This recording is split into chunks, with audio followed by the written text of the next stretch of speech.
Welcome, everybody. I'm Christian Diaz, owner of Envision Fitness and Nutrition. Today we have Anthony. Anthony is a strength coach for Envision. Anthony has played soccer at the professional level. He played at University of Pacific, which is a Division I school. And now we're fortunate to have him here helping the youth. He works with youth. He works with teams, helping them develop their strength and make them more athletic. Anthony, tell us a little bit about what your experience has been.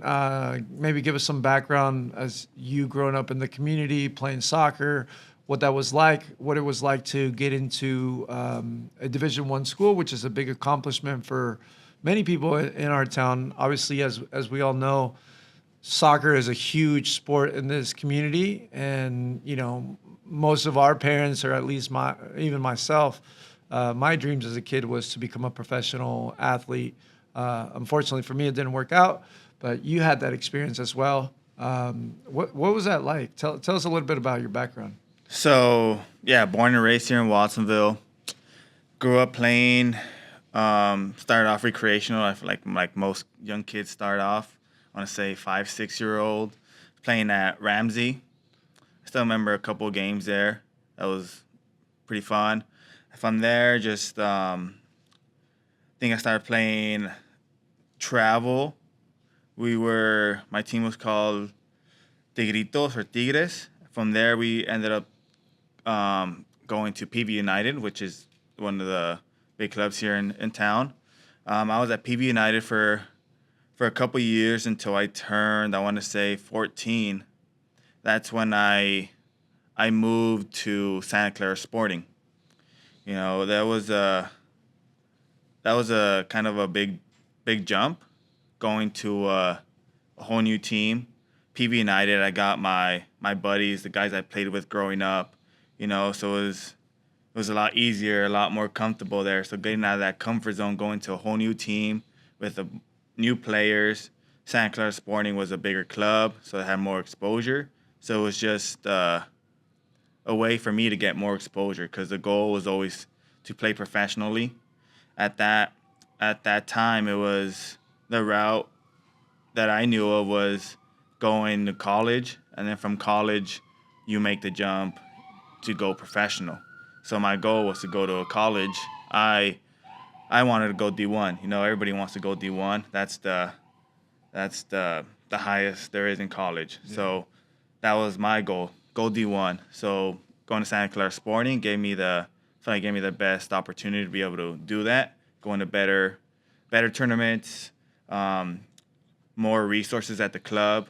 I think when I was U17, we had the assistant coach from San Jose State who was my coach, Shane. So that just gave more exposure. Having a college coach be your coach helps you a lot. You learn more about the system. You learn more soccer IQ, how to move off the ball, all those little details that honestly I wasn't able to get here growing up in town. Yeah. So it sounds like you're pretty on point. You knew where you wanted to go. Now, when you made the transition from moving from your local club to outside of the city, and obviously it's a commute, right? It's a what is it, a 40, 45-minute commute? Yeah, it was like 45 to an hour, depending on traffic. Okay. Now, did you make that decision yourself? How did you convince your parents? Did you have to pay X amount money more? Like, what was that like? It was honestly a big sacrifice for my parents. They're the reason I was able to go there. Funny story. So the way I got into Santa Clara Sporting was because of my older brother. My older brother moved to Santa Clara Sporting his last 2 years of club soccer. I think he was U17, U18. He went to Santa Clara Sporting, left this club here in town, went to Santa Clara Sporting because his age, they were one of the ranked, I think, like top 5 in the nation every year. Great team, amazing players. And so he started going there. My dad would take him to practice, and sometimes I would go and join them to go watch their practice and just be around there. And I kind of, like as you could say, got lucky. His head coach, his son had a team, and that team was my age. So it was my age group. So the head coach asked me, "Oh, you play soccer?" I was like, "Yeah." He's like, "Oh, well, how old are you?" I told him, "He's like, oh, my son has a team that age. Like, you should come and play for him." And so I started guest playing for Santa Clara Sporting, going to different tournaments with them, and eventually that's when I made the jump. But yeah, it was a big sacrifice for my dad. He was the one who would take me to practice after work, get home, I would change, and go straight to practice. The practice changed throughout the year, but sometimes, most of the time, it was like 8 p.m., 7 p.m. So we had to leave here by no later than 6 o'clock, drive over there, practice, hour and a half, um, and then drive back, getting home 10:30, 11 o'clock. So And then waking up early to go waking to up ready to school. go to school. But for me, it was the easy part. I just had to, in the car, I would fall asleep. Yeah.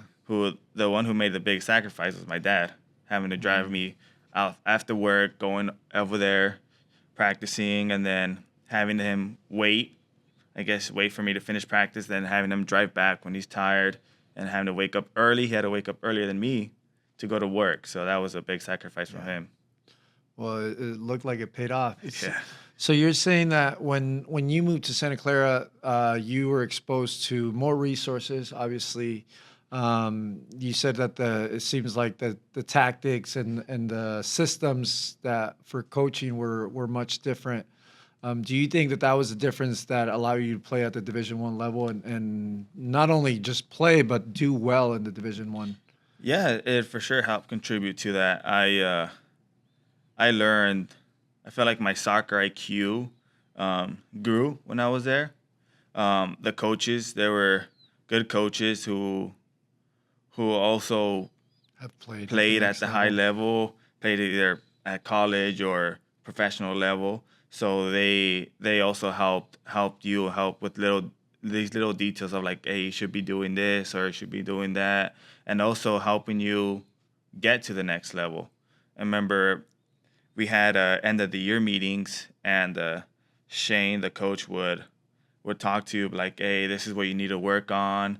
I think you could play at this level or at that level. So he would help you out. You know, he also had connections with different coaches, different universities. So that all that was what helped contribute to me playing at Division One and finding success there as well. Yeah, I think one of the biggest things that I found at the next level, especially in the Division One space with that type of level of coaching, is it focuses more on the little details, right?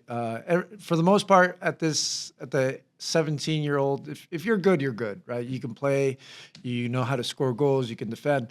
But I think at the next level, it focuses a lot on the smaller stuff, like playing off the ball, making sure that you're in the right position, controlling possession, knowing when to attack, knowing when to defend, knowing when to hold the ball. It's more about less with the ball and obviously what you do outside of the field, right? So we talk about like strength training, how important that becomes all of a sudden. When I went to University of Vermont, for me, I was already lifting on my own, but I saw the difference that strength training had because within like 3 months, I put 15 pounds on. And that was just enough for me to be able to play and compete at that level, right? You have the soccer, but then the body needs to follow. You have to have the athleticism to be able to jump, to be able to sprint, to be able to get into tackles. And you had to be able to do it over and over and over again without fatiguing. So when did you have that same experience at University of Pacific? Yeah, we had strength training, which was because during high school I would work out. I would go to the gym with my brother. But it was just very basic lifts, benching, squatting, curls, things like that. And then in college, I got introduced to more different movements, split squats, which, man, those were brutal. No one likes split squats, man. Those were the worst. When we go to the gym, like, oh, we're doing split squats today, it was like, oh, damn, these again. But like just different movements. that, of course, help you get stronger. Because as you move up from club to college, physicality goes up. You know, even as a freshman in college, you're an 18-year-old playing against 22-year-olds, 23-year-olds. You know, grown men already pretty much. So if you're not prepared, it could affect you. You know, you could lead to injuries. Your body's not able to take all that stress. Your muscles aren't used to all that stress. They're weak. So all those could help. Strength training could help with all those little details. Yeah. Now, what was the biggest change that you saw from the Division 1 to the professional level? In relation to Just soccer overall, overall, yeah. so at the soccer level, just attention to detail. The little details matter. The way you give a ball, the way you pass the ball, to which foot you pass the ball to, the weight of the ball, so how hard you pass it, how soft you pass it. You know, if you want to give a one-touch pass, you're not gonna shoot the ball at his leg. You're gonna give it at a weight where it's easier for him to pass it first time. You know, it's all about setting up your teammate for success, whether it's a good through ball or a good cross. You know, sometimes we call these like when you give them a bad ball, we call them hospital balls. You know, you give them a ball in the air, trying to control a ball in the air when you got a guy running at them. You know, those hospital balls, those are not acceptable. Yeah. You know, the little details. You know, being able to control a ball. If you take a bad touch, the guy's going to be on you and he's going to take it away. You know, you're playing against the best of the best at that level. You know, so those little details matter. All those little details matter, even off the field too. A lot of the guys after trainings would take a lot of time to help their body recover, going to an athletic trainer, doing some light exercises if they feel a little tweak on something, asking, oh, what exercise could I do? We did have gym sessions with the team, but a lot of players would go off on their own and do extra work. You know, going for runs, doing some rehab, take rolling out, ice bath, stretching, all those little details. Even the way you eat as well. So you would say like you maybe had more resources, but none of it was really mandatory. It's more on you. Like you had to learn how to carry yourself Yeah. and take advantage of all of it. Yeah, you're at that level, at the professional level, you're an adult. You're a grown man. You know, you're not gonna be babied by the coaches. They can only suggest things to you, but it's up to you if you want to do them or not. You see them. You see it even at the highest level in Europe, where you get these players some players take the time to go and hire personal trainers, even though they still have their staff at the club. They go hire personal trainers to help them work out, nutritionists, you know, all these little things to help them off the field as well. So obviously you've experienced a variety, a very wide range of different experiences from coaching to styles of playing to being able to be in a training room and understand how important rehab is, how important strength training is. Uh, so you learned this at an older age, right? Now that you're in the coaching space and now that you're helping younger kids learn this at an earlier stage, how big of an impact do you think it's going to have on them? Oh, huge impact.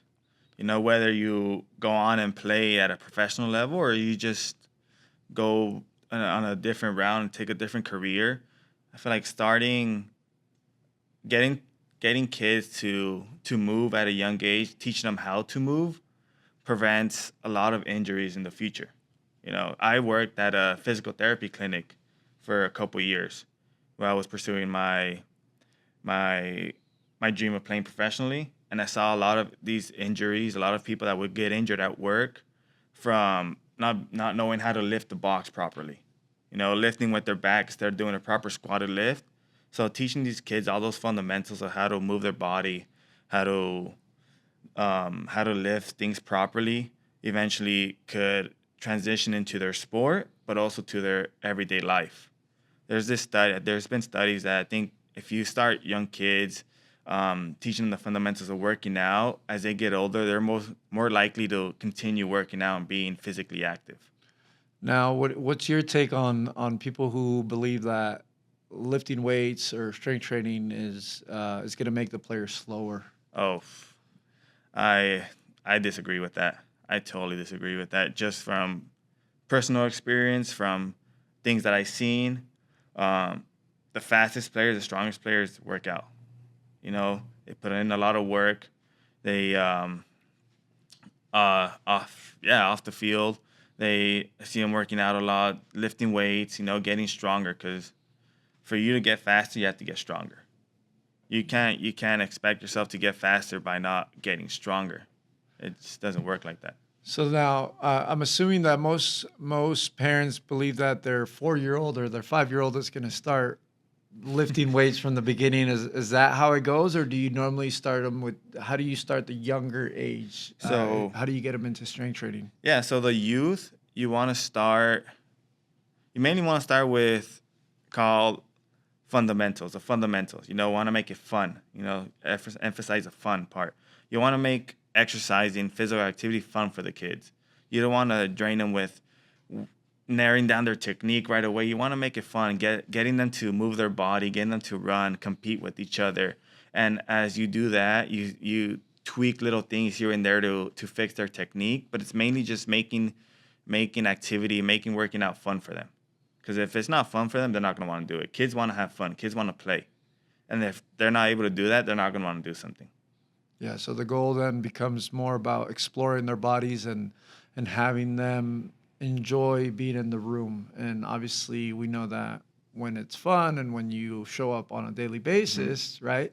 Something that you did yourself at a younger age, it continues. The development continues to grow and grow and grow. Eventually, you get to a point in an age where you mature enough where then we can really start what we could call the real work, right? The Yeah. more physical type of work that definitely pushes the athlete to the next level. Um, what's one thing that you wish you had when you were younger that you didn't?